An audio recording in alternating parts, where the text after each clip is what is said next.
Maayong buntag sa tanan. Bilang usa ka batan-on nga magbubuhat, na abot ko sa point nga nahimo kong mahiligon sa kanang rides, biyahe-biyahe motor. Unya, if you observe sa ato ang highway bitaw karon, ang mga sakyanan halos tanan gapakusog og padagan. Kay halos tanan nga nagabiyahe gapang dali. And I observe nga kamo siguro po before mo naabot dinhi ga paspas pud mo trabaho sa inyong balay ba. Kay ga sige pud mo dali-dali nga makaabot mo dinhi nga dili malay og sa tungod sa pagdali-dali. Ebidensya nga gikan sa atong mga kaigsuon ng mga women nga nakaapas pag yun ay salamat kay nagdali-dali ko nakaapas pa ko. So sa atong kinabuhi, most of us were kanang napriso ta sa mentalidad nga perminti tang magdali. Wala pang butang na kay kompetensya, pero ambot nga sige magtagdali. Siguro ang uban sa inyo naglingkod mo diha, pero gahuna-huna na mo kung sa kaning orasa mahuman, kay muuli na ko, kay naapa ko'y buligon dito. Kadali na po siguro ning uban na muuli ba? Kaya siguro ang uban, unya, di na ni magulat nga maghuman pang business meeting, kay kadali. O, di ba? Pero, while nagbiyahe ko kagahapon, akong na-realize nga mas ma-appreciate na to ang beauty sa ato ang surroundings kung ma-practice na to ang kinaiya sa pag-slow down. Why not nga mo-relax sa ta, mo-kalma lang sa ta, i-observe na to ang palibot. Kung ato ang obserbaran ang ato ang palibot, kita po na to, nagwapa kayo mga decoration ng ato ang naa sa tubangan. Kaya kung magdali-dali ta, di naman po na to na ma-observe nga ipanikamutan diya po ni sa atong mga kababayan din sa bato. O, di ba? So, salamat sa tanan nga itabang. O kung magdali-dali po ta, kung nagbiyahe mo, di ninyo ma-appreciate ang nature. Kinsabay naka-picture din gwapa kaayo nga kusog kaayong dagan. Sulay daw. Bisan pag kamo agyan mo kamera, tanawon ta bisan kung sa kanindot inyong makeup, gwapa pa mo sa kamera ining picturean mo nga pas-pas lang kayo. Pero kung i-slow down lang na siya, timing lang, makita ang inyong beauty. Meaning, adlaw, I will speak to you about the message, the gift of slowing down. Relax lang.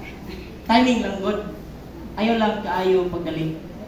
Ablihi ang inyong Biblia diha sa libro ni Lucas. Luke chapter 10. Verses diha sa tubangan, verses 38 to 42. Pasahon na po ni siya sa Bisaya nga version. Luke chapter 10 verses 38 to 42. Samtang nagpadayon pagpanaw si Jesus ug ang iyang mga tinun-an, nahiabot sila sa usa ka balangay diin may usa ka babayi nga ginganlag Marta, nga miabi-abi kaniya dito sa iyang balay. Maigsoon siyang babayi nga ginganlag Maria, nga milingkod sa tiilan sa Ginoo ug namati sa iyang gitudlo. Si Marta nagkapuliki sa pagsilbi kanila, busa miduol siya og miingon, Ginoo, dili ka ba manungbaling nga gipasagdan man lamang ako sa akong igsuon sa tanang buluhaton sa balay? Sulti siya nga mutabang kanako. Apan ang Ginoo mitubag kaniya, Marta, Marta, naguol ug nahingawa ka sa daghang mga butang, nga usar man unta ang gikinahanglan. Ibili ni Maria ang labing maayo ug walay makakuha niini ikan niya.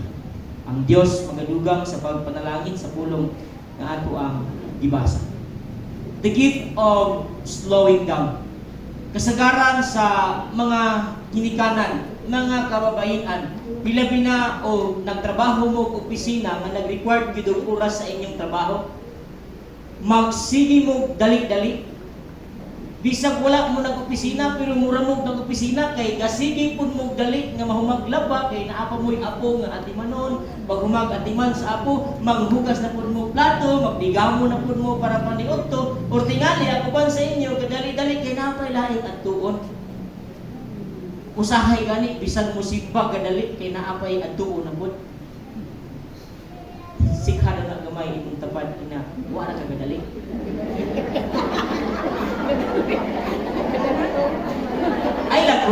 kay dali gid mo mag-away. And sometimes matintag ta sa paghunahuna nga productive ta kay daghan tag nahimo tungod kay nagdali-dali ta. Usahay matintag ta sa paghunahuna nga makaingon ta nga produktibo ang akong adlaw kay daghan kog nabuhat karon tungod sa akong pagdali-dali.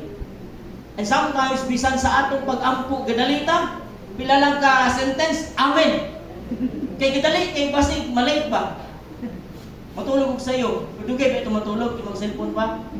Unya, pag mata sa buntag, dugay mo mata, pero gadali na po, kay malay, pero dugay man ni mata.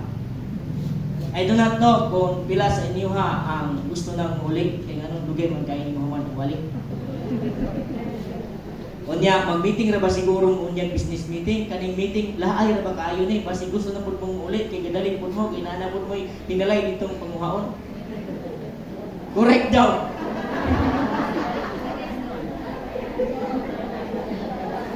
Ganahan ko sa passage nga akong natun-an gikan sa libro ni Peter Scazzero nga naghisgot siya sa duha ka mga babayi nga nagkalain-lain ang ilahang mga kinaiya. Busyness is everywhere and most of us are busy person. If you notice sa ato ang palibot, almost everyone is busy. Whether kana siya teenager, inyong anak, sige po nag-busy, di na masuko kay busy sa eskwelahan, di ba? Whether senior citizen siya, nagdali-dali po na siya, kay magsige na lang na siya bakasyon, kay what man siya trabaho, kay retired na siya, o niya, na siya binulan nga madawat. So, bisan pag mingon ka nga, ay, makarelax na gid ko, mas-senior na ko, di na, tinuod. Kay kasagaran, bisag nagkatigulang ka, nagkadaghan ang obligasyon, pila may mga nagkatigulang diri gibinulan mga apo. Imbis nga muhigda ka, hubangon na po, kay nihilak na po imong apo. Bisag teenager ka, bisan o senior citizen ka, mamama man ka sa gamay na pamilya o daghan ng mga anak, busy yun ka. Whether nagtrabaho ka sa usa ka corporate nga organisasyon or nagtrabaho ka bilang teacher, na himo ka bilang student, estudyante, rich man ka or poor, bisag asa anang duha parehas na sila busy. Kay ang dato naningkamot nga mas mudaghan iyang kwarta. Ang pobre naningkamot kay aron makakwarta, parehas ra busy gihapon. Ma-Christian man ka o dili, kung imong lantaw ng atong palibot, almost everyone is busy. Kung niya, maabot ka sa point nga mag-cramming ka, kay daghan mo na kagimuon, nga nakulang ka sa panahon. Overscheduled ka, matense, nasahay, tungod sa kadaghan sa buluhaton, ma-preoccupied, hantod nga maabot ang time nga, ma-fatigue na mo. And you started to begin where you starve for your time. Unta no, kung mas daghan pa kong panahon, mas daghan pa kong mahimo.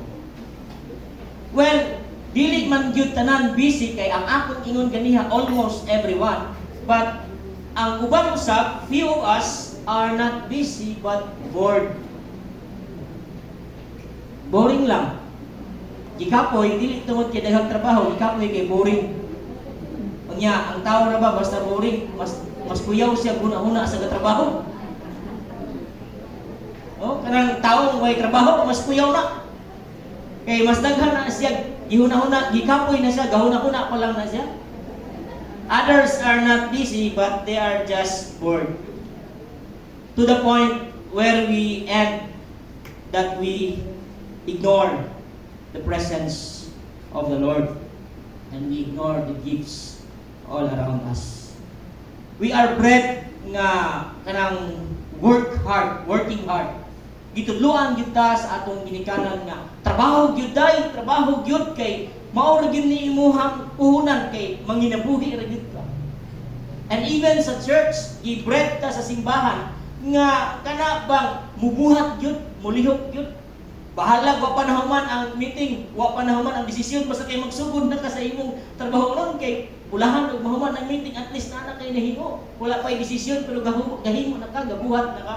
And we are bred that way, we are raised that way kay ingon man